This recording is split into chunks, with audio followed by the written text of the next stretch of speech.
growing up, I made certain errors. Growing up, I had certain friends. I remember two of them in particular. I had at some stage in my life to sit down and ask myself, why am I giving my father so much heat? Me, your pastor, me. Why am I giving my father so much heat? Why? This man is a good man. He's doing the best he knows. So why am I so stubborn? And you know what I found out? When I sat down and did my own SWOT analysis of my own behavior, you know what I discovered? I was a rebel without a cause. I was simply following the example of my two closest friends who had a terrible relationship with their father. Every one of them, their fathers were also difficult. They had reasons to be the way they were, granted. But I didn't have reason. But my evil communication was corrupting my manners. Some of you need to sit down and ask yourself, why am I doing what I am doing? Why am I relating to my father in this way? Is this the best I know? Or am I just following a fad? Some of you read it on Facebook, and what influences you today is far greater than most parents understand. Your closest friend can keep telling you story about how nasty their daddy is, and without knowing it, mentally you begin to treat your own daddy the way she's treating her daddy, but your daddy has done nothing to you. Am I talking to somebody here? So sit down. Even if your father has challenges and nobody is perfect, please ask God for the wisdom to maximize the relationship between father and son, father and daughter. My dad said this to me at a point in our lives when I was giving him heat. He said, Obi, neither you nor I picked the other as son or father. When your mother was pregnant, she could have given birth to a girl. I didn't pick you to be my son.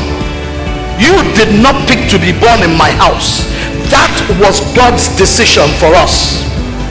But whether you and I will have a close relationship as father and son is a choice two of us must make and work towards making it work. It won't happen by itself. There must be input from both of us. And sometimes you make mistakes, but hey, recognize nobody loves you more than your father if he's a good father. Am I communicating? He could make an error in the integrity of his heart. He still loves you. Who hasn't made mistakes before? You will make and probably have made several mistakes. He will overlook them. That's why they say blood is thicker than water. Treasure that relationship. Please don't wait until daddy is gone, mommy is gone, or you are gone too far from daddy, gone too far from mommy to relate anymore, to begin to recognize you did not pluck the low-hanging fruits that God gave you for your destiny. I have seen the servants riding on the horses God provided for sons and daughters to ride on, and the children themselves, because of their own carelessness and their own folly, walking on the ground.